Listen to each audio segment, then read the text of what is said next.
Back when I was around my son's age, say around 11, 12 years old, at least at the time of this recording, I won a scholastic book art competition. A story I've told on my channel before.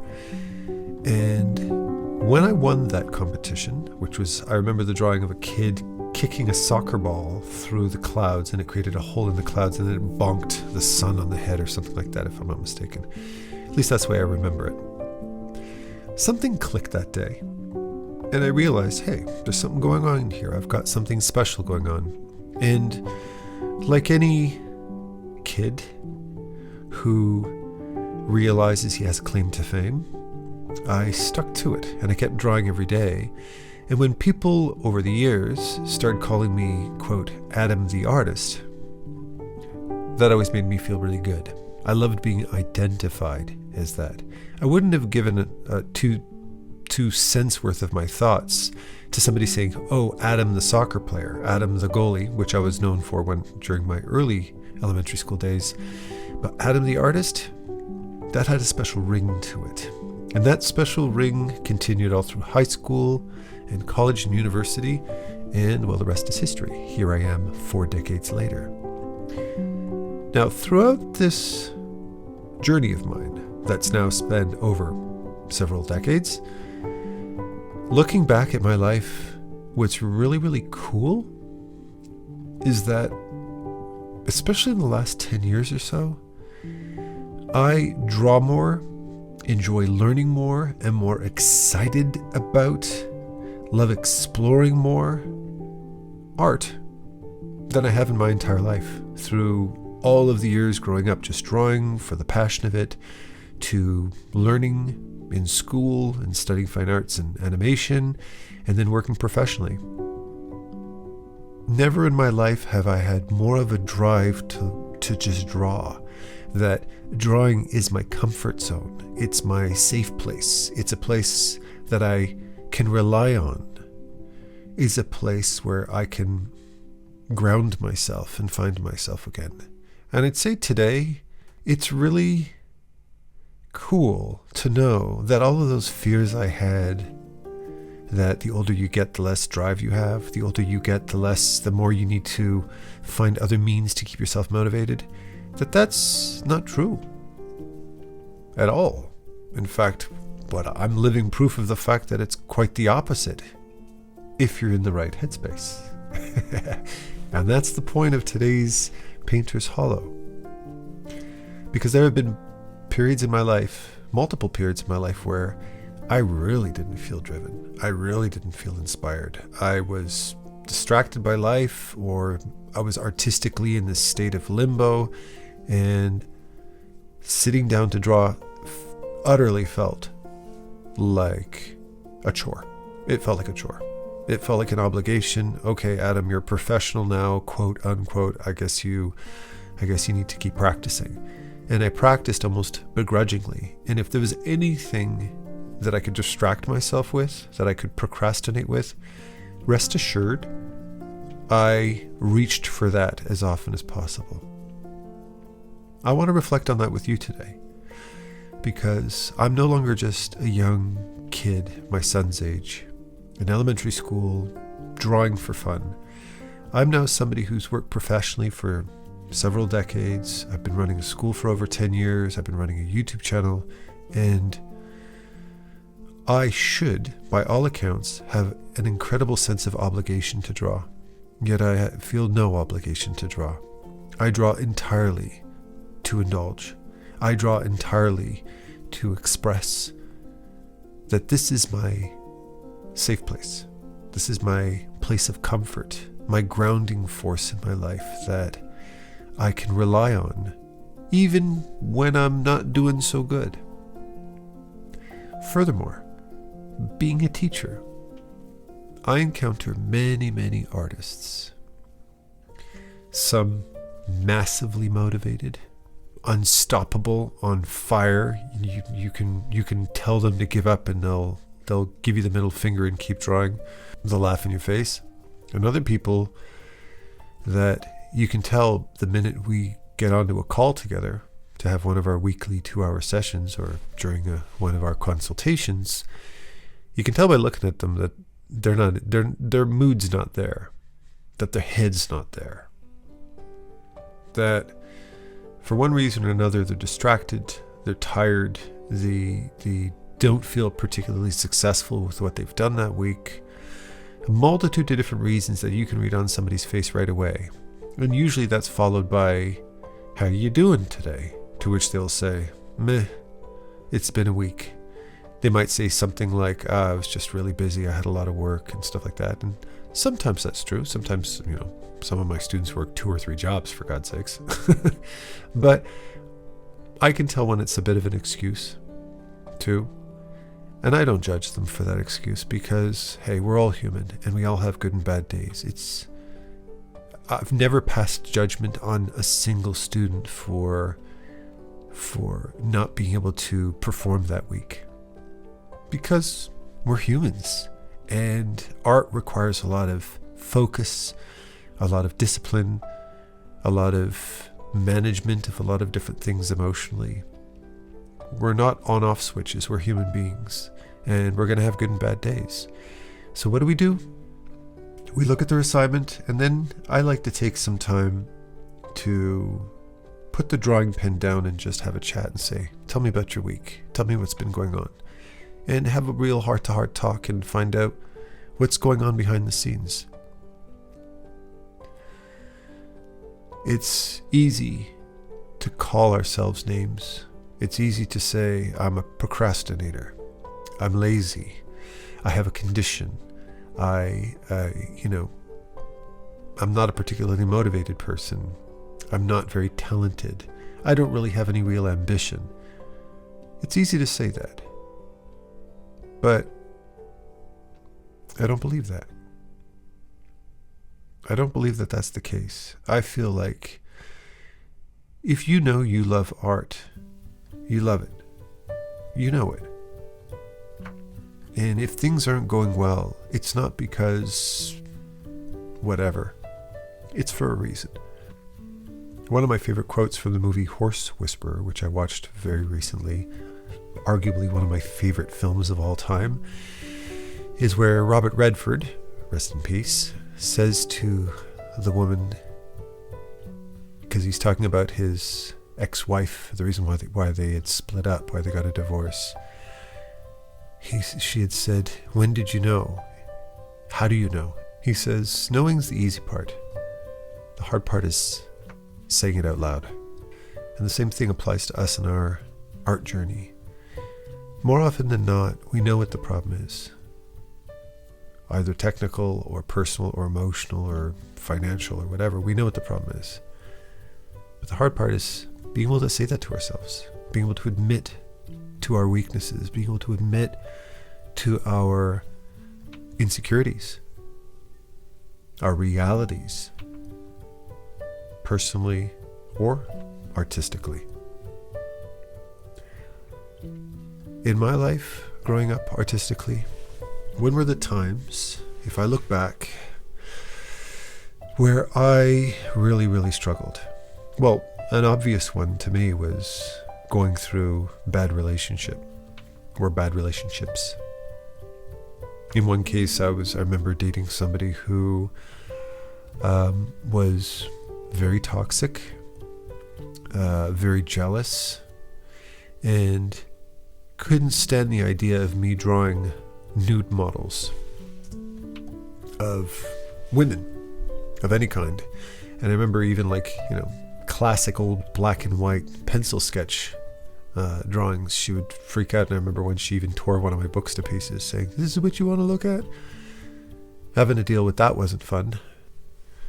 The type of person who thought that dating an artist was a very romantic notion subjectively, but when you're somebody in your early mid-20s, barely has a pot to piss in financially, it's not very romantic financially. So I was with somebody who wanted me to do the cool stuff, but also wanted me to be rich in my 20s doing so. Obviously that didn't work out for obvious reasons. Other times in my life, I was just going through a lot of health stuff. Being sick for years and stuff and not knowing what the condition was. I found out later on But being in a constant state of brain fog and exhaustion and, discomfort and pain all the time. Yeah, just trying to focus and find inspiration and being able to let myself get lost in my creative endeavors when you're feeling like shit all the time. It's very distracting, especially when it lasts months or even years. It takes a toll on you. Now, I'm not saying this because I want you to feel sorry for me. I'm perfectly fine now, but I'm reflecting back on the times when that really was an obstacle. And the reason why I call it an obstacle is because there were many other things in my life I wasn't doing while I was feeling like crap. But I didn't care. But I did care when I wasn't drawing, because that's what I felt I should be doing. Again, let me repeat that. I felt bad that I wasn't drawing because drawing was the thing I felt that I should be doing. Why? Well, it's because when I was early on in my life, once I started to identify as an artist, that identity made me feel like that meant I needed to draw 24 hours a day. I had to draw every day. I had to draw all the time. I had to always be inspired and always be productive. And that belief was only reinforced by going to school and becoming a professional. Now I've invested time and money into learning. Now I've committed years of my life to art. And, well, I've made the investment now. I'd be wasting my investment if I just didn't draw. So whenever I didn't pick up that pencil or pen or paintbrush to do something, it always came with guilt. It always came with guilt. Especially if it lasted weeks or months. And when I did pick up that pen and when I did sit down to draw, because I had lost so much momentum, I couldn't get myself back in the flow again. So there was a good chance that I would try repeatedly and fail to get anything of value produced. And I think that that's a toxic headspace to be in. And I think that's probably one of the things that leads to a lot of procrastination. Guilt is extremely exhausting when you feel that way for a long time. And you have to stop and ask yourself, what are you feeling guilty for if you haven't drawn anything for a couple of weeks or months? Or heck, maybe even years, man. What is guilt going to do for you? All it's going to do is give you another reason to feel like crap. All it's going to do is be yet another weight on your shoulders. It's you being hurt by an inability to live up to an expectation that you set on yourself. If you're sitting there right now, if you're listening to me right now, if you've been trying to draw something for the last 2-3 weeks and you're just fed up and you just have got nothing done, and then you go and you look online at an artist that really kicks ass, who's super hyper productive, you go on Instagram and you see that same damn artist posting a great piece of art for the 3rd time that day, and you haven't even produced anything in a freaking month. And even the thing you did produce was absolute garbage. If that's you right now, I want you to hit a reset button. I want you to sit back, put your pen down, stop trying to claw yourself out of the quicksand, and stop and observe your life objectively. Stand back, look at yourself, and ask yourself, if I was somebody else looking at me right now, if I was an outsider seeing me, how would I feel about the fact that I hadn't posted anything for a certain length of time, or I haven't produced anything I was proud of for a certain length of time? If I wasn't me, if I was just some random person online, a friend, whatever, how much would they care? The truth 99% of the time is nobody ever cares at all. For instance, there have been periods where I had to take a break. I couldn't upload YouTube videos as often because I was just too crammed with work to do. I had too much life going on, and I just couldn't produce a lot of art. If I can't produce art, I can't publish a video because it's an art channel, and I just couldn't do it. And maybe a couple of weeks would go by where I just didn't have anything I could upload. And when that happened, as I'm sure a lot of other YouTubers out there can attest to, they would feel really bad. That's when a lot of YouTubers come online and say, I'm really sorry, I haven't been able to upload as often as usual, and they get very humble and they say, oh, you know, they're hanging their head in shame and stuff like that. And every time I'd listen to another YouTuber, artist or otherwise, apologize for not being able to upload a video, my thought was, who cares? I was not sitting there worrying about whether you were posting anything or not. I get excited when you post something, and if you don't, I go on and I worry about other stuff. I'm completely oblivious to the fact that you haven't published a video. Heck, there's some of my favorite art YouTubers out there who haven't posted in like half a year.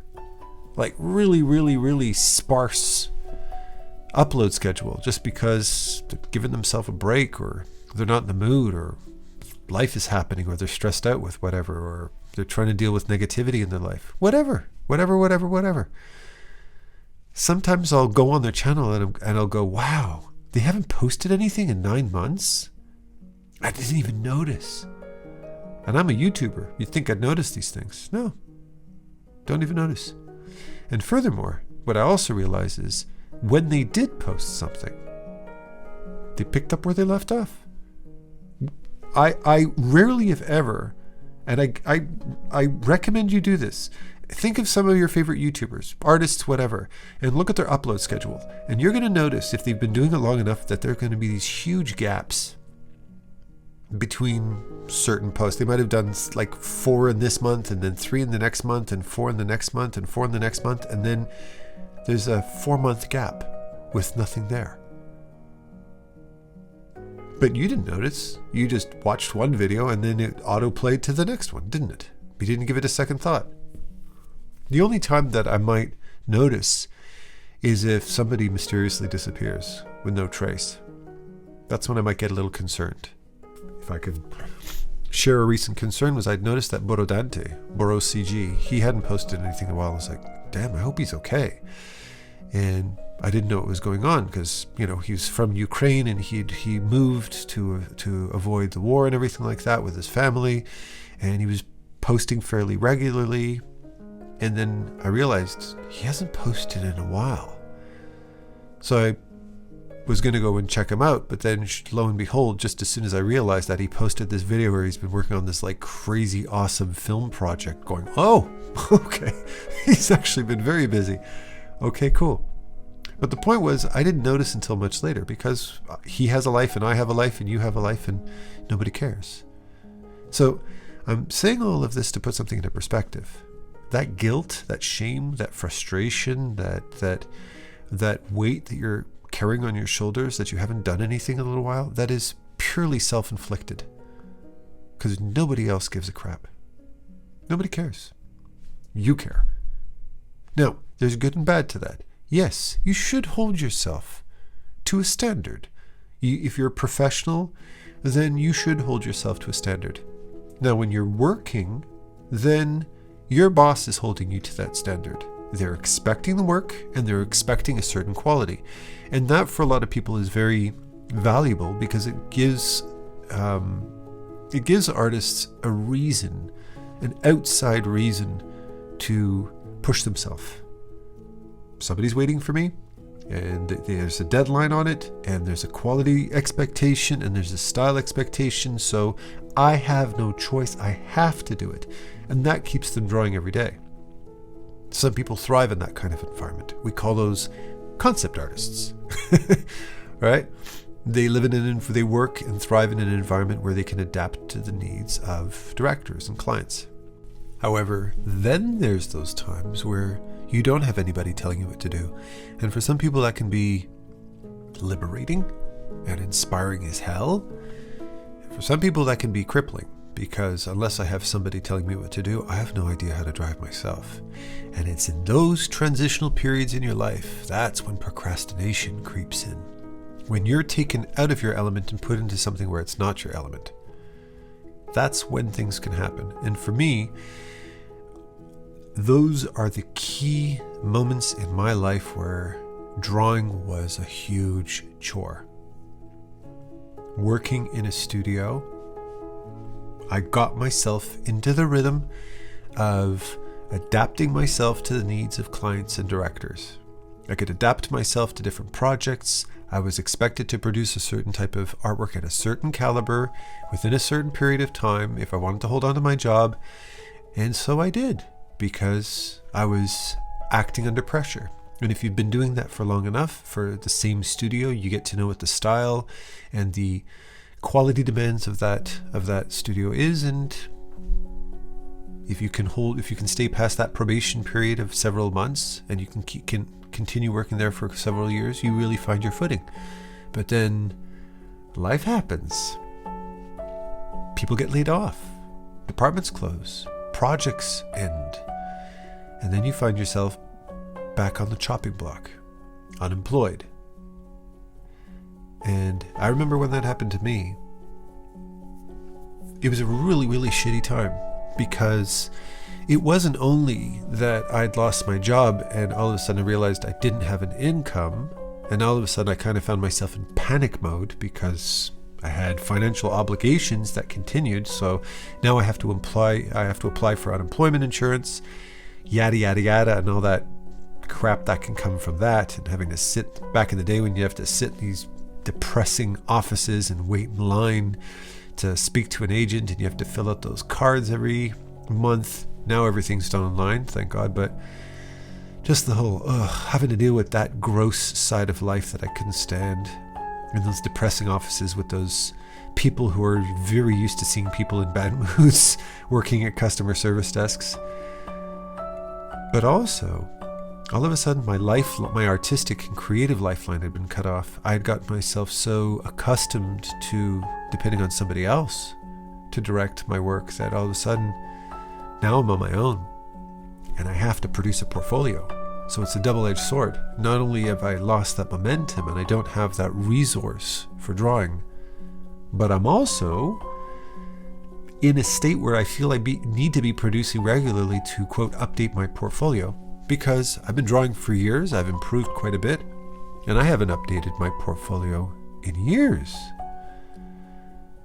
So I would be sitting there, if you think about it, in a state of panic financially, in a state of guilt that I could not click my brain on to produce anything artistically, and in a state of needing to do so fast. So I had all the pressure in the world to draw, all the pressure in the world to produce and to update myself and to do something regularly. But I couldn't draw anything. That sucks. And if you've been working professionally for any length of time, I'm sure you can attest to that as well. I'm sure that you can relate to that feeling. That feeling of really being stuck between a rock and a hard place. What did I do? Those were the times in my life where I, quote, did it anyways. Those were the times in my life where I did what I could, and I worked my butt off, and I forced myself to the best of my ability to get something done. But I just did it. And every single time I found myself in that position, which was more than once and more than twice and more than thrice, I knew what to expect each time. I knew that it was a period where I was going to need to push myself, and I learned not to wait till the last second to get something done, that when you find yourself unemployed, you need to move fast. And you need to gain that momentum. But the catch was, I didn't have anybody helping me with that momentum. That momentum was now completely on my own, and I was completely out of practice. If that sounds familiar to you, my dear lady or gentleman, you let me know in the comments below, because I have a very strong feeling you have. Haven't you? Yeah. And I kept doing that for decades. Until that faithful day that I have described on my channel so many times, where I said, no more. No more. I am sick and tired of this rat race. I am sick and tired of reinventing myself and starting over from scratch. I'm sick and tired of trying to pull inspiration out of thin air. I need a place of substance. I need a place that's reliable under any circumstance, employed or unemployed. And it was at that very moment that I realized, Adam, if you want to have a long, successful, fruitful career, you can't keep hitting the reset button every single time you start a new portfolio or you start a new job. You just can't do it anymore. You need to create a foundation for yourself artistically. I've heard many artists, many YouTubers, many professionals, many extremely well-meaning artists out there. Some YouTubers, professionals, directors, etc. Some out there, not many, but some that will say you need to diversify. You need to develop skills needed to fill the demands of the industry. And on a certain level, yes, absolutely 100%. But if you're doing that solely, if you are building your art solely around what the industry wants, then that's the equivalent of chasing after fashion trends. 1 year everybody's wearing bomber jackets, the next year everybody laughs at you for wearing bomber jackets. 1 year you're wearing cowboy boots, the next year everybody's laughing at you. Right? And when it comes to professionally, it's the same thing. Everybody's asking for one thing. Everybody wants this skill. Everybody wants this technique. Everybody wants your art to look like that game. Don't they? When only 5% of the population are actually really designed to draw that way. That actually truly have that style. I want people to, when people do see me, they see the true me. And I feel a true sense of identity, and I feel a true sense of belonging, because people see somebody who's 100% confident in their own skin, professionally, artistically, personally. And I did. And I decided to get great at something that I loved, something that mattered to me. And I've never looked back from that decision. It was the best decision I ever made in my life. For the first time in my life, I wasn't chasing after people trying to say, yeah, no, I can do what you want. Yes, no problem. Here, just tell me what you want. I'm very determined. And them going, yeah, okay, if you say so, but I don't see it in your portfolio. To somebody only shortly afterwards being approached by people he had never even contacted, offering me jobs. Confided, I'm not talking about the scam emails we get all the time nowadays. No. Real jobs, because I was identifiable, I was recognizable, I was discoverable. When prior to that, the only thing discoverable about my work was the studio I might work at if somebody recognized that. You know, I take what I say very seriously. This isn't about clicks, this isn't about power. This isn't about status for me. I don't need status. I don't need popularity. I don't want it, and I don't care. What matters to me is that if you're still listening to me after all this time, if you've watched my videos for years and listened to these Painters Hollow or Art Talks over the years, you are trusting me. You're trusting my opinion. If I violated that trust, I would be the worst scumbag on the planet, wouldn't I? I want to make sure that when I open my mouth and I share some advice with you, that I'm not leading you down this romantic, hippie path of hope that ends up getting you screwed over in the end. Now that said, of course, everybody's journey is their own, and everybody goes through their own things, and I have no control over the economy, and I have no control over who's hiring what. But what I can tell you is that if you want to have a sustainable career, and if you want to feel motivated and inspired to draw, if you want to feel like sitting down to get something done isn't either a chore owed to a director or somebody else, or a chore owed to yourself through the need to, quote, build some portfolio that hopefully somebody will want to see. If you're purely motivated by what you think you should do, then I can say with absolute confidence, your success is very limited. Your ability to get motivated is very weak. You're running on very poor fuel. Your gas tank is going to empty out real fast, and when it does empty out, you're going to have nothing to fill it back up again. If I look back at my own life, forget about the professional side of things, forget about the technical side of things, don't even worry about the drawing on my screen right now. I want you to reflect on time. I want you to reflect on the time that I've been at this. Throughout my career, I've made thousands of drawings, countless drawings. Most of them didn't see the light of day. Most of them were failures, but thousands of drawings. And I'm still here today at the ripe, round number age of 50, more driven and inspired to draw than I ever have. And every day that passes, every year that I add to my belt, that drive and that ambition gets stronger. Then maybe I know what the hell I'm talking about. Because I'm not some guy in his early 20s talking about hustle culture. I'm not some douchebag director for some big AAA studio telling you if you want to fit into the cool crowd, you got to do what we do. And the only reason I'm saying that is because if you do what they do, then they make more money from you.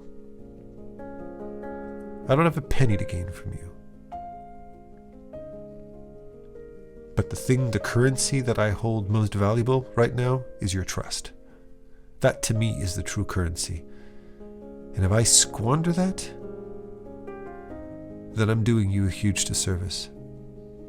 And I'm telling you with every fiber of my being, you owe it to yourself to truly explore the artistic voice that feels the most authentic to you, because that is your fuel. That is your foundation. That is your drive. It gives you grip. And when things are really, really tough, and when your relationship sucks, and when your family's not supporting you and they're giving you a hard time, you can still sit down and draw. Back in the day, when I was struggling to find motivation, I would find any excuse to not draw. I can't today. I'm too worried about money. I can't today. I have to do this. Oh, I'm too worried today. I've got to do that. Oh, I'm too worried today. I'm really in the wrong headspace, blah, blah, blah. I still have days like that nowadays. But most of the time, when I'm having a bad day, I need to draw to feel better. It's like a meditation for me. I need that time because drawing doesn't drain my batteries anymore. It recharges them. If you're the type of person who has natural drive and natural ambition, then I am hugely envious of you. And I hope you realize just how lucky you are to be in that position where motivation and inspiration is not a struggle for you. I wouldn't begrudge you that at all. I admire you for that. However, for so many of us, that's not the case. We're not the prettiest princess in the room. We might be the ugly duckling with the crooked teeth and the bad hair. That might be us. And if you find yourself in that position artistically, if you feel you're the awkward one, if you feel you're the one who doesn't have it all together, then you, my fellow artist, need to redefine the beauty standards. You need to stop chasing after trends, stop chasing after demands, and you need to sit back and say, who am I? And what was I designed for? That you are the center of your own artistic universe.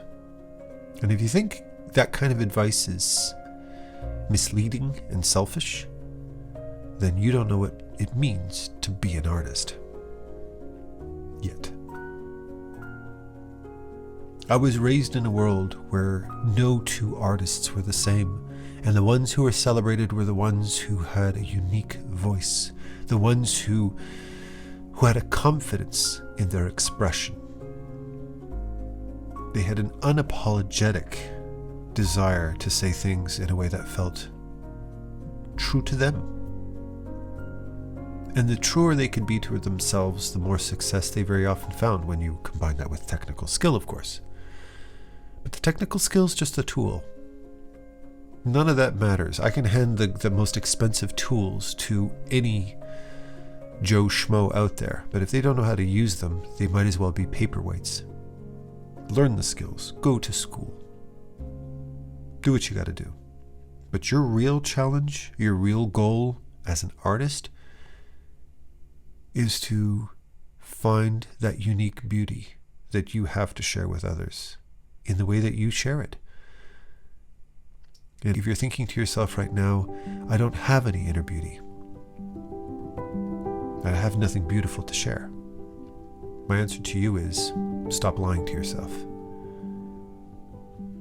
You do have inner beauty. The problem isn't seeing it. The problem is saying it out loud.